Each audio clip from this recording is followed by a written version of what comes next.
Hey guys, Atul from Simplify Python. In previous two videos of this playlist, we have seen how can we install Python with default and advanced options in our Windows 10 PC. In this video, we will start coding of Python, right? How I will try to show you how can you start coding in Python using the default options which you have get with your Python installation. So let's get started. So what you have to do, you have installed Python in your machine. So in your start menu, you may find some option called Python, some folder called Python, and in this folder you will find this option. This is IDLE. What does this idle mean? Python community has a full form for this idle name, which is Integrated Development and Learning Environment. For the beginners, you can think it like a software we can do your Python's coding, right? So how will you do that? Let's open this idle first. And because this is the very first time in my machine, it might take 2 to 3 seconds. So this is the idle default window. You can maximize this window as well and minimize this window. And here you will see something like the command line. If you press enter again and again, you will see like this. And let's open the idle again. So go to the Python folder, open the idle again, and it's quite simplistic screen. There are some menus and not a lot of icons and all.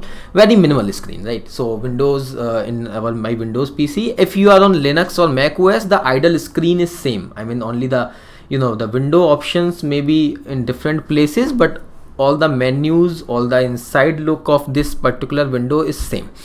So what is this, the command line thing? Like this is called the Python's interactive mode or Python's shell. What is Python interactive mode or what is Python shell? We can discuss, we can dedicate a complete video on this discussion, but for now you can consider it like a command line of Python, where you can write your Python instructions, your Python statement or Python code directly without creating any file or something like that. So let me do that.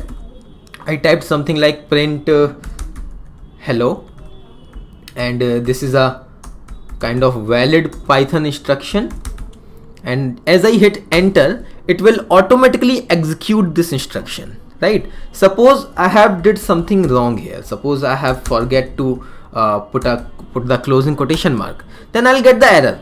And in the same line I'll get the error. So this is kind of the interactive mode, but it does not save these code anywhere. This is not the way that you can just hit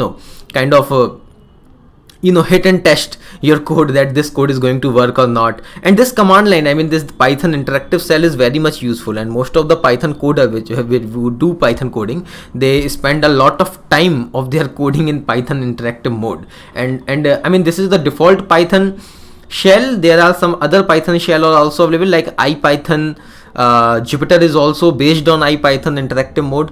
So we can discuss those things later, but for now, the traditional method of programming is not this. Traditional method of programming that we create some file and then we run that file. We create some file, we put our code on that in that file, and we save that file, then we run that file. So we can do that thing in Python also, and this is called the script mode. How can we create the Python file? We have to go to the file menu and create the click on the new file option, and you see it will open a new window for you. Not in the same window, it will open a new window for you. So let's see that again. We have to go to file menu and click on the new file option, or we can press Ctrl and N. If you are in Mac OS, you can press Command N for this thing.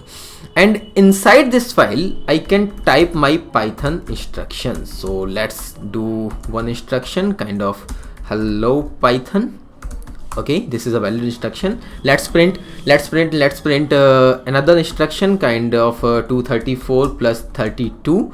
This is also a valid instruction of Python. And in order to run this file, what we have to do, we have to go to this run option, run menu here, and run module, and you can press F5 also. But before running your program, you must have your file saved somewhere, right? So either you can if you run your module, it will tell you that press OK to save your file, or you can save your file by going to the file menu and click on save, or you can press Ctrl S or Command S.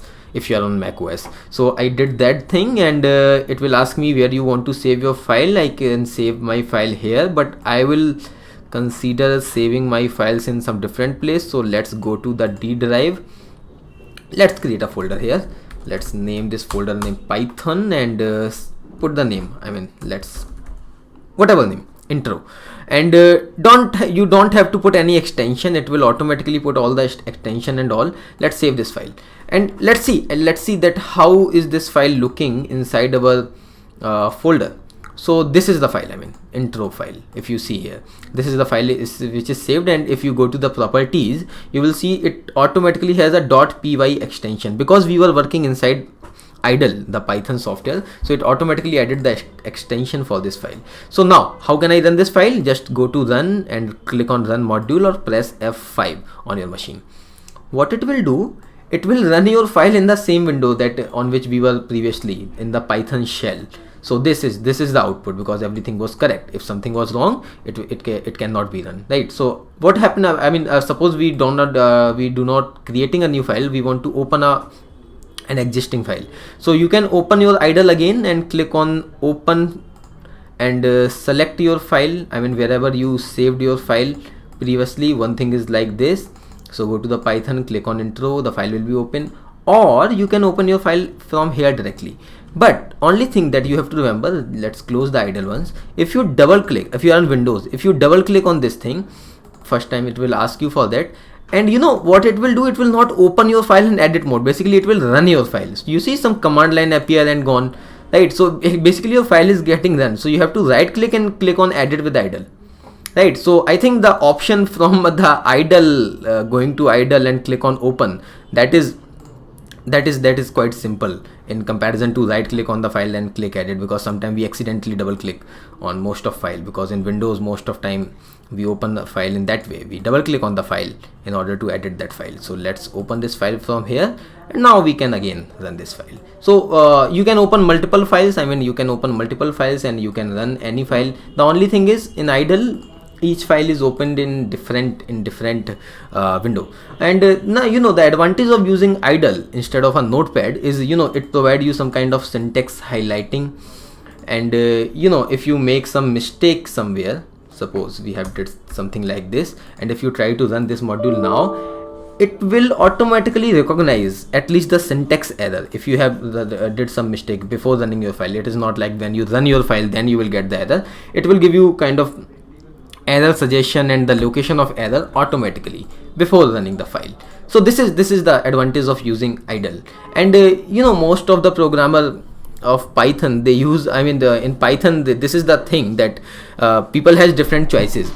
Not everyone use idle. I mean idle the official ID, but not everyone use idle. I mean there are plenty of other softwares also, and I'll try to make a video for each of the popular software in which we can do coding of Python, right? So this is it. I mean this is how we can use idle. Since I was in Windows, so I'm using I'm using idle in Windows. But you know, if you have idle installed in Mac or Linux, you can do the same. Steps are same. I mean the window and the menus are also the same, right? So that's it for this video, guys. Thank you. See you in the next one.